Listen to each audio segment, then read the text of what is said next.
when you get good at that, do another thing. And then you will progress, right? But, you know, and some people can handle 3 or 4 things at once.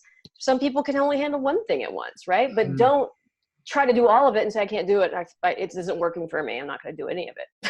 I'm like, well, that makes no sense, right? It's just because then you're not committed. You're half-hearted. You're just like, I'm going to try everything. And if it doesn't if it doesn't work in a week, it doesn't work. And I'm like, that's not committed. That's just saying, that's like, you're almost trying to make yourself fail just so you don't have to do the work. Right. And it's like, that's a sure way of failing. And that's a sure way of making yourself self-defeated. This is, as you say, it's always what you say. And it's the long game. You got to commit to the long process, that this is a new life. And this is about shifting and changing and supporting. And when you realize that this is the only way, literally, to eat, to support your system, to get better, if you are in a state of low metabolism or illness or whatever it is, this is the only answer. Everything else is usually just going to stress the shit out of you anymore. Anyway, so you have to just commit, trust with your coaches or who you're with, and stay focused, and, you know, and keep doing, ask for support when you need support, for sure. I think too, like one of the things that we do in our program, which I really like, because I think that you've just got to, like now that I am like this, like everything's just about the long game. Like even in you know, in business, like when we initially started, it was always rush, you know, trying to get to the result. And then I realized it's like, well, it's the journey that I need to love, like the getting up every day and growing and making a better program for our clients and slowly growing. And it's that actual journey that's the most enjoyable, because when you're just so focused on the outcome. And then it's like, for me now, my goals are always habit-based goals. So like in our program, we've just recently set 90-day goals, but they're so for example, you know, I really want to compete again at a higher level in powerlifting, but it's going to take me probably 12 months. And so my goal was like, okay, well, what do high-level powerlifting athletes do? So they get enough sleep, they eat more fuel, you know, like my bench isn't very good, so I have to do a 4th bench day. So my actual goals is not, okay, there's numbers I want to hit eventually. Sure. But my goals are, stuff. Exactly. So it's like, you know, I've been making sure Craig and I are in bed by 9, and we've been really diligent with that. I've increased my food intake. I'm doing the 2nd bench day, and it's like, I'm succeeding, you know, like I'm actually, and it makes you feel better. So I think for women, it's like set habit-based goals. Like your goal might be that I want to improve my digestion. But what does that actually mean? So every day I'll have the carrot salad. You know, every day I'll do this, every day I'll do this, or whatever. And then just focus on achieving those things, because that you'll get to your goal if you do that. Because if you just set the goal, I want to be 10%, 20% body fat, you know, I think that's where people get unstuck. Yeah. Yeah. I mean, like I said, I think it's like all in stuff every day, and it is the day to day, and it's what can you do now that you can shift. You know, if your life is insane, maybe you only can do a couple of things, but it's a good time to look at your life, right? Because if you can't take care of yourself in your life, then your life is not working. Oh, I know. And for some people, they choose to just keep driving at 100 miles an hour all the time, you know? And so for some people that I work with, they're like, I just don't have time. I go, well, in about a year, you're going to be sicker in the hospital, and you're not going to have time for nothing, because you'll be so, you know, so it's, again, you choose now or choose later. Oh, totally. And I think so many women get caught up in that. And I'll often have these conversations like, well, are you treating the symptom or are you treating the problem? You know, like you can only run, obviously there's going to be times in your life where you have higher stress periods, but you can't do that for long periods of time. Your body just can't cope. So it's like you have to, like you say, make some fundamental changes to your actual life. And everyone has a choice. I don't believe it when people say to me, I don't have a choice. That's just not true. You know, you sacrifice, there's always some sacrifice. Like when we opened our business, we chose not to buy a house because we don't want that financial strain of us thinking, oh, like we want to be able to reinvest in our business and be able to have that, not pressure, but like I was talking to one lady who both her and her partner have just bought a house. She's doing her PhD. She's doing all this extra shift work to pay for a house, yet she's 30 kilos overweight and she's trying to fall pregnant. And I said, you have to make a choice. You're choosing what you're doing. You chose to buy that house. So is it more important that you pay your house off, or is it more important that you get healthy, lose the weight, and have a baby, because you can't have both.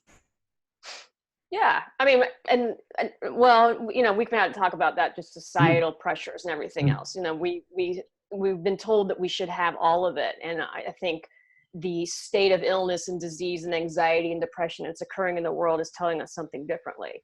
So, you know, I personally believe that the whole world is going to have a massive awakening. And I believe, you know, programs like this are the fundamentals for people waking up, because a lot of people do these programs, and, you know, and I'm sure that you work with them and I work with them, and they start shifting their diet and realizing that I can't live the life I've been living continually. And they make massive changes, and that's awesome, because it's what needed to happen. But it couldn't come until they basically were more stable and could come to a conclusion, because they weren't so focused on trying to get to 10% body fat and, you know, whatever. And so when they have a new realization, then they can also shift in other areas of their life. But again, you know, back to the whole, and I think, like I said, you're all in, just mean you're committed to the process. Right? You know, I know sometimes we start talking about these massive shifts because we've seen them. And I've gone through many in my course, massive shifts.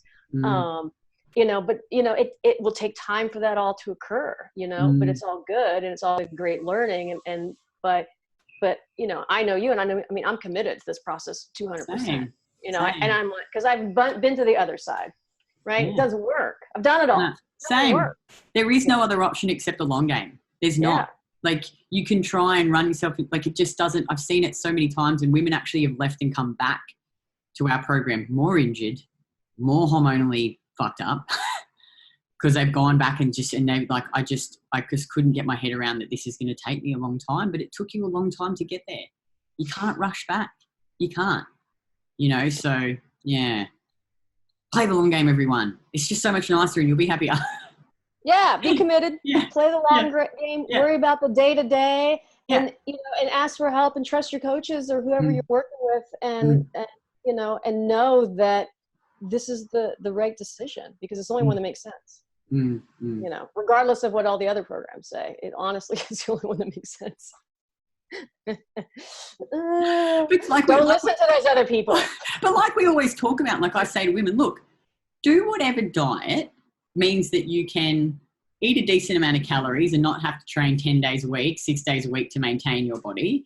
So eat the food that means that you sleep right through the night, that you have great digestion, mood, energy, menstrual cycle, strong temperature and pulse. So if you can eat paleo, or if you can be a vegetarian, or if you can be low carb and your health is excellent and all those markers are excellent, then that's what works for you.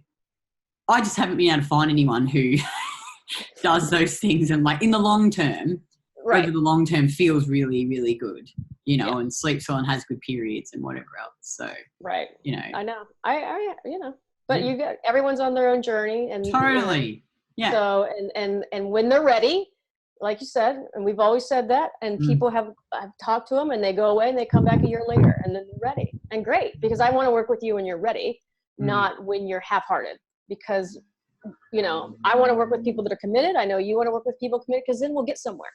I think too, just want to really add this on the end here, is that going to the all in, like whenever I work with a coach, so like I've worked with various different lifting coaches, you know, like other, like, you know, worked with Emma and worked with Dodie, and, you know, like I'm working with Thomas now, like this powerlifting guy, and I will always go all in, because to me, it's like, well, you can't actually make a decision about whether that worked if you can really say that you gave it everything and you did it everything for long enough. And I always get results. Like, I've worked with good people. Like, I got a result when I trained with Maddie, the result I wanted. I got a really good result when I trained with Nat.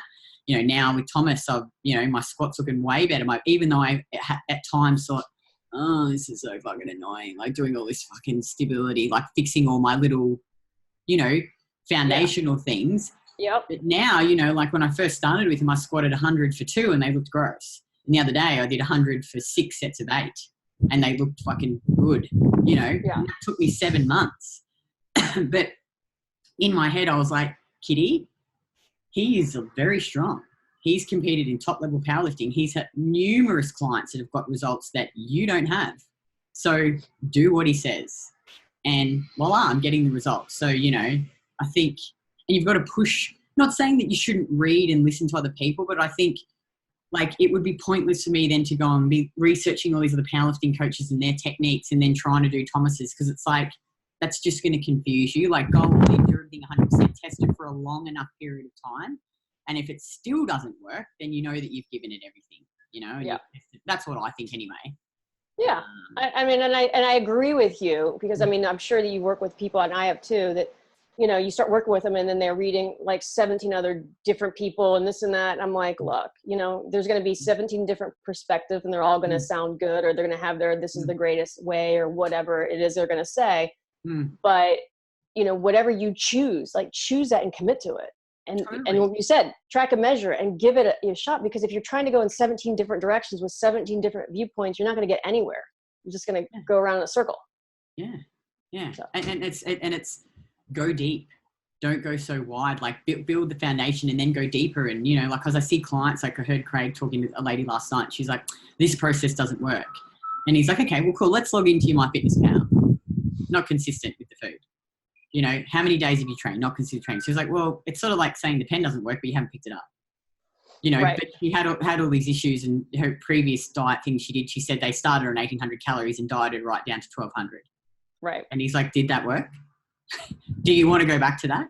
And by the end of it, she was good. She's like, yeah, okay, cool. I see what you mean. And, you know, because it's like, well, I think you've got to be really truthful with yourself. And look, I've done it before. I've worked even with Lynn. I remember in the first 3 months when things were really hard, you know, when you're first starting out, and I sat there one night and I thought, is this really the program? Like, you know, like maybe it's not the right one.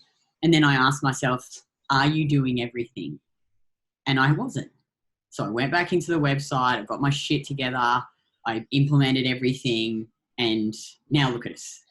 Yep. Yeah. And I think that, and I think that's a very good question that people should ask themselves if they ever want to quit on anything. And if it's like, am I doing everything they're asking me to do? If you are, then, you know, then it might be something else that needs to be addressed that isn't being addressed, or it's just not working for you. But that is a huge question.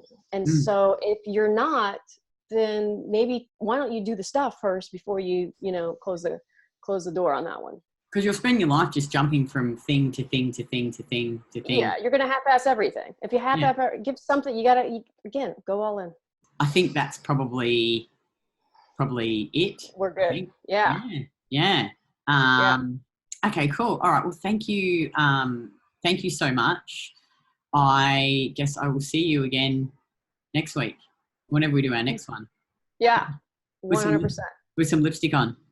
You got it, man. Maybe I'll even like put a little foundation on for you or something.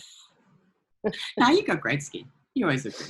It's because of all it's a little vitamin A, a little fat. Oh, it's all good. The liver. It's just so brilliant, isn't it? The bloody pate. I love the pate and the oysters. I love my oysters. It's so good. Nature's vitamin. Don't waste your money in all those silly supplements. Well, and I'm fortunate because I live, you know, in California, and I have a place across the street. So, and they have happy hour every day, 3 to 6, $1 oysters. I'm like, every Friday, I just go over. It's the best. Yeah. But now everybody else is figuring it out, so I have to keep going earlier because it's packed. So are they like fresh grown? Yeah, fresh oysters. Shuck, but they do it as a special now, $1. How good is it? Like, because our old fish shop used to, like, you could buy them whole and he'd shuck them for you right there. And they're just beautiful, aren't they? So salty and really plump and Oh, yeah. I mean, and it's the best because everywhere else it's like $3-4 an oyster, you know, and if you eat a dozen, it's like $50, you know. I know. I'd rather not pay 50, I'd rather pay 12. Yeah. That sounds so good. If I ever come over and visit you, you'll have to take me there. Yeah. We will go. It's all the way across the street. Sounds amazing. All right. Well, have a great day, and I'll see you next week. You got it, Kitty. Okay. Bye. Bye.